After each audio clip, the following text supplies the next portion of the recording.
ও নীলুদা, চা তো ঠান্ডা জল হয়ে গেল। খড়গাছের মন্দির কি গুপ্তধন, গুপ্তধন, উন্নাওগড়ের গুপ্তধনের খবরটা পড়েছিস আজকে?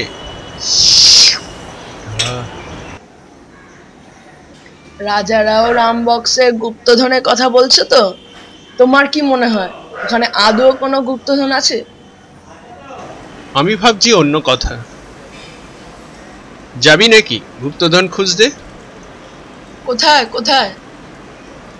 ময়নাগড়। যদি যেতে চাস ফটাফট জিনিসপত্র গুছিয়ে নে।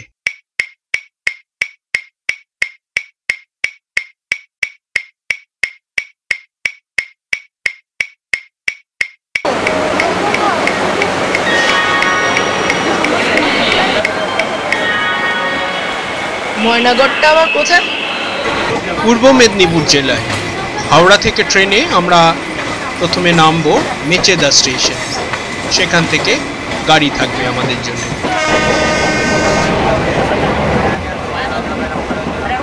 আচ্ছা, গুপ্তধন খুঁজতে যাচ্ছি, সঙ্গে মাটি ঘোড়ার কোদাল বেলচা নিলে না?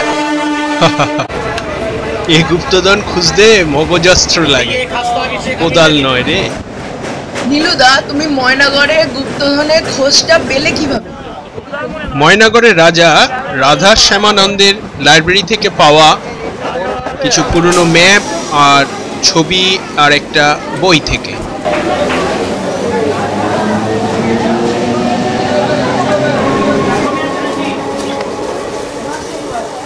তাড়াতাড়ি পা চালা, আমাদের জন্য গাড়ি অপেক্ষা করছে বাইরে।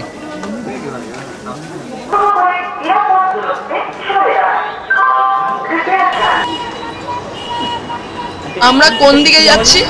এটা হলদিয়া এক্সপ্রেসওয়ে। নিমতৌরি থেকে ডান দিকে 11 কিলোমিটার গেলে ময়নাগড়। যা বলছিলাম, প্রাচীন ইতিহাস বইয়ে বলা আছে ময়নাগড় ছিল ধর্মমঙ্গল কাব্যের নায়ক লাউ সেনের রাজধানী। সময়টা 10ম শতাব্দীর আশেপাশে, তখন পাল যুগের শেষ। 1559 সাল নাগাদ উড়িষ্যার রাজা গোবর্ধন পুরনো ধ্বংসপ্রাপ্ত গড় সংস্কার করে তার চারিদিকে 3টে পরিখা খনন করে এবং পাকাপাকিভাবে এখানে 1561-62 সাল থেকে থাকতে শুরু করে। আমরা এসে গেছি, এটা ময়না বাজার আর গ্রামের নাম গড় সাফাত। গড়ে ঢুকবার আগে চল রাসমঞ্চটা দেখে যাই। এটা যদিও আধুনিক কালের, তবে রাজ পরিবারের রাসমেলা কিন্তু শতাব্দী প্রাচীন। কুলদেবতা শ্যামসুন্দরজি নিজে গড় থেকে বেরিয়ে রাজ্যপাট পরিদর্শন শেষে এই রাসমঞ্চে অবস্থান করে। এটা কামেশ্বর শিবের মন্দির, এটিও রাজ পরিবারের দ্বারা প্রতিষ্ঠিত।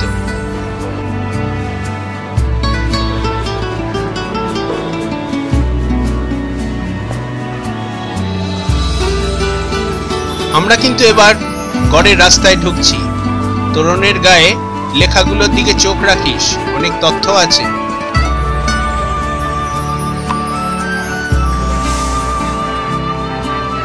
মাঝের এই বর্গাকার জমিটা হলো গড়ের জমি। তারপর নীল জল হলো পরিখা, এর নাম কালীদহ। তারপর উঁচু মাটির বাঁধ, তারপর আরেকটা পরিখা, এর নাম মকরদহ। ইতিহাস বলে আরো একটা পরিখা ছিল, কিন্তু এখন আর সেটা দেখা যায় না। নীলুদা, তুমি বললে দুর্গ টুর্গ কি সব আছে, কিন্তু এ তো দেখছি জঙ্গলে ঢাকা। বোকা ছেলে, গড় বা দুর্গ বলতে কি শুধু সোনার কেল্লার ছবি দেখতে পাস নাকি? প্রাচীনকালে 2 পরিখার জলেই কুমির ছাড়া থাকতো। না না, ভয়ের কিছু নেই, এখন শুধু মাছ চাষই হয় এখানে।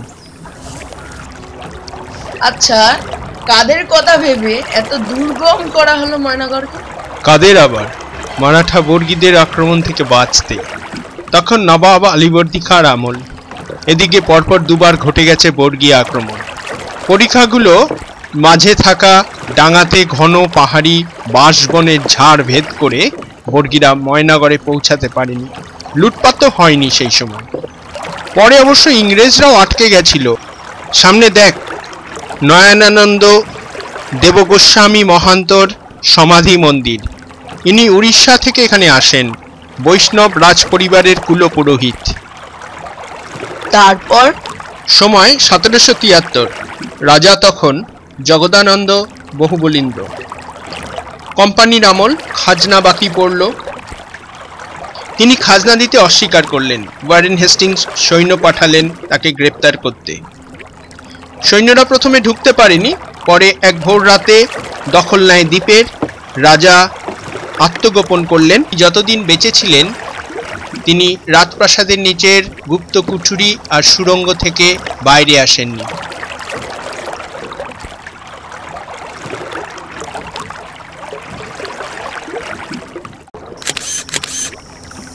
ডান দিকে দেখ, সুফি পীর হায়রাত তুরের দরগা। রাজা জগদানন্দের আহ্বানে তিনি এখানে আসেন।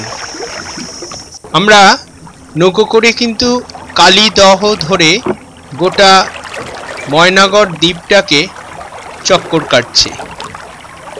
বাঁদিকে গভীর ঘন জঙ্গল, সেই জঙ্গলের মাঝেই চাপা পড়ে গেছে ইতিহাসের নানা ঘাট, আয়নামহল ঘাট, সওয়ারি ঘাট, পুজোর ঘাট, রাজঘাট। তাদের কত গল্প, কত ইতিহাস। দেখ দেখ, ওই যে পাঁচিলে ঘেরা জায়গাটা, ওটা হলো ধর্ম ঠাকুরের থান। এবার আমরা গড়ে নামবো। রাজাদের আমল হলে এতক্ষণে দৌড়ে আসতো রাজপেয়াদা। গুপ্তধন কি দ্বীপের মধ্যেই আছে? ময়নাগড় হলো পঞ্চদেবতার গড়, বৈষ্ণব, শৈব, শাক্ত ধর্ম আর পীর। এটা লোকেশ্বর জীউর মন্দির, প্রতিষ্ঠাকাল 1909। এটা নতুন মন্দির, 15টা ভেঙে গেছে। সেটা 300 বছরের বেশি পুরনো ছিল।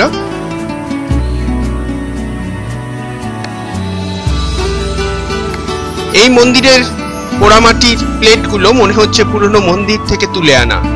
পতাকাধারী মুসলমান, শিকার, গোষ্ঠবিহার, এই দেখ নৌকো বিলাস, রাস উৎসব, রথযাত্রাও রয়েছে। মোট কথা সমাজের নানান টুকরো টুকরো ছবি এর মধ্যে উঠে আসে। এবার ভেতরে ঢুকি। এই গর্তের মধ্যে অবস্থান করছে লোকেশ্বর শিব। বর্ষাকালে গুপ্তপথে নদী থেকে জল এসে শিবলিঙ্গকে ডুবিয়ে দেয়। ইন্টারেস্টিং বিষয় হলো এই মন্দিরে স্থান পেয়েছে পাল যুগের অষ্টভুজা রঙ্কিনী দেবীর মূর্তি। কেউ বলে মহাযান বৌদ্ধ তারা, তবে এখানে ভদ্র কালী রূপেই পূজিত হয়। নীলুদা, আমরা কিন্তু গুপ্তধন খুঁজতে এসেছি, মন্দির নয়। ভালো বলেছিস। এ হলো শ্যামসুন্দর জিউর মন্দির, রাজ পরিবারের কুলদেবতা। বর্তমানে রাজতিলক শ্যামসুন্দরের কপালেই আঁকা হয়। এই মন্দিরের প্রতিষ্ঠাকাল 1938। প্রতিষ্ঠা করেন নারায়ণচন্দ্র বাহুবলীন্দ্র। সকল সিদ্ধি হেতু মুদা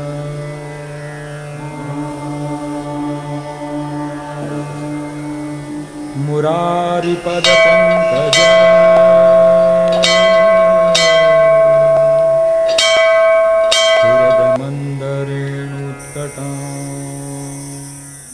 এবারে চল জঙ্গলের মাঝে লুকিয়ে থাকা ভাঙা পুরনো রাজবাড়ির ধ্বংসস্তূপটা খুঁজে বার করি।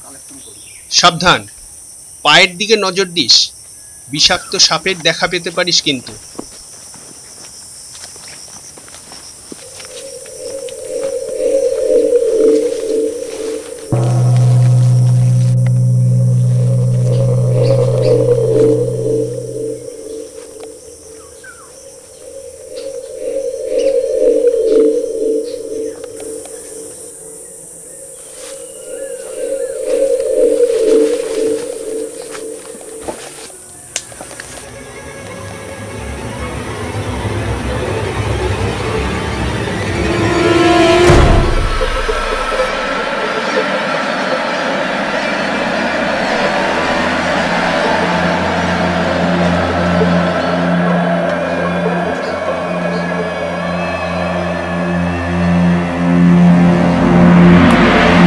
ওরে বাবা, এ তো হানা বাড়ি।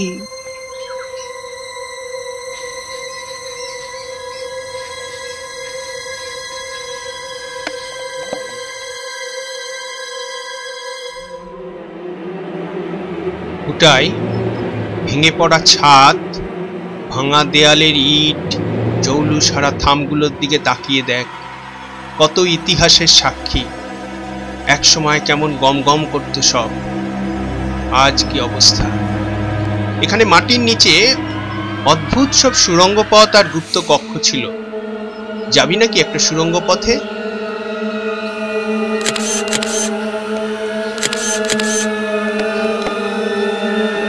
চলো তাহলে যাই।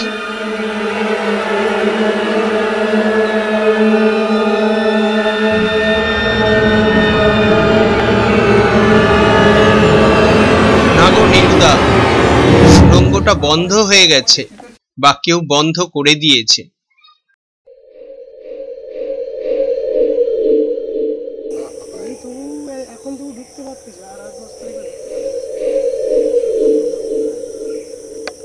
ও দাদা শুনবেন? ও দাদা।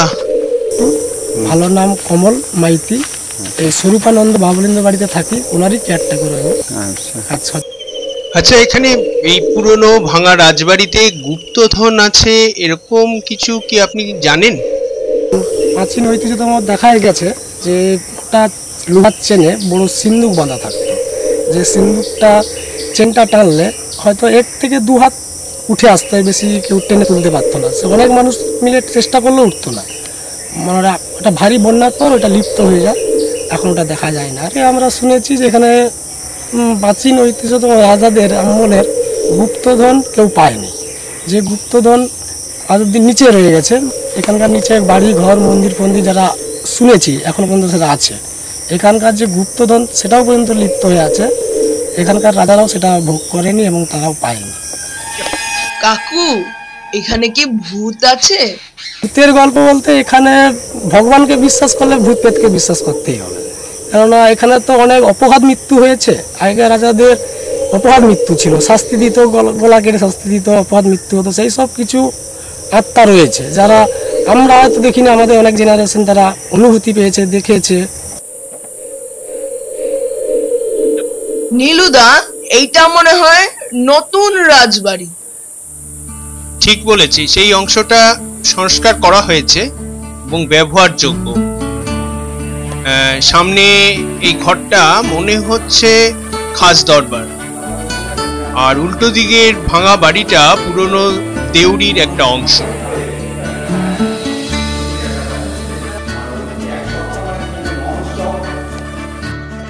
এই ছবিটা রাধা শ্যামানন্দের, তার হাতে তৈরি এই নতুন বাড়ি, তাও 200 বছর পার হয়ে গেছে।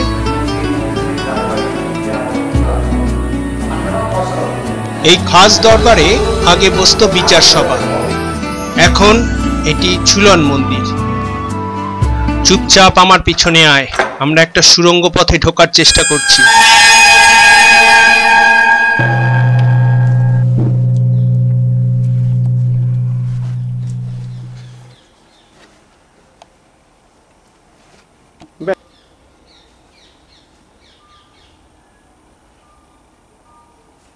এই সুড়ঙ্গটা দিয়ে খাস দরবার থেকে অন্দরমহলে যাওয়া যেত, এটাও বন্ধ হয়ে আছে। এই হলো রাজবাড়ির অন্দরমহল। অন্দরমহলে জমাট বেঁধে আছে অনেক দুঃখ। বাইরের কেউ অন্দরমহলে প্রবেশের অনুমতি পেত না আগে। পর্দানুসীন মহিলাদের চিকের আড়ালে দিন কাটত। বাড়ির বউ একবার বিয়ে হয়ে এই বাড়িতে ঢুকলে মৃত্যুর আগে তার বাইরে যাওয়ার অনুমতি ছিল না। আর ভূতের উপদ্রব সাংঘাতিক ছিল একসময়, আমার সেটা রিয়েলি একদম। রাতেই কতবার আওয়াজ পাওয়া গেছে, তখন তো লাইট ছিল না। নিঝুম রাতে কান পাতলে নাকি এখনো শোনা যায় তাদের পায়ের শব্দ।